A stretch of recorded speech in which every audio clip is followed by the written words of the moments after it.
சனிக்கிழமை அன்று மறந்தும் கூட இந்த தவறை மட்டும் செய்து விடாதீர்கள். சனிக்கிழமை எப்பொழுதுமே ஜவுளிகள் எடுக்காதீங்க. இது இறந்தவங்களுக்கு காரியம் பண்ணக்கூடிய செயல்கள். ஜவுளிகள் எடுக்கும் பொழுது எப்பொழுதும் எண்ணெய் சேர்ந்து வாங்காதீங்க. இரும்பு சம்பந்தப்பட்ட பொருட்கள் சனிக்கிழமை வாங்கக்கூடாது. ஏனென்றால் இரும்பு என்பது சனி பகவானுடைய ஆதிக்கம் செலுத்தும் பொருளானால் மற்றவருக்கு இரும்பு பொருள் வாங்கி தானம் பண்ணலாம் என்றால் தீராத கடனும் தீரும். சனிக்கிழமை தலை குளிக்காதீங்க என்றால் அண்ணன் தம்பிகளுக்கு ஆகாது. நல்ல நாள் மட்டும் வந்தால் குளிங்க. ஜவுளி, எண்ணெய், சீவக்காய் 3 ஒன்று போல எந்த கிழமை ஆனாலும் சரி வாங்காதீங்க. உப்பை எப்பொழுதும் சனிக்கிழமையில் வாங்காதீர்கள்.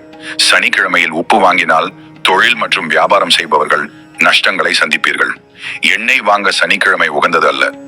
எந்த எண்ணெயாக இருந்தாலும் நீங்கள் சனிக்கிழமைகளில் வாங்கும் பொழுது அடிக்கடி கடன் வாங்க வேண்டிய சூழ்நிலை ஏற்படும். லக்ஷ்மி தேவி துடைப்பம் போன்ற பொருட்களிலும் வாசம் செய்கிறாள். வீட்டை சுத்தம் செய்யும் பொருட்களையும் சனிக்கிழமைகளில் வாங்குவதை தவிர்ப்பது நல்லது. அப்படி வாங்கினால் எதிர்பார்க்கும் காரியங்கள் எதிர்பார்த்தபடி நிறைவேறாமல் போவதற்கு வாய்ப்புகள் உண்டு.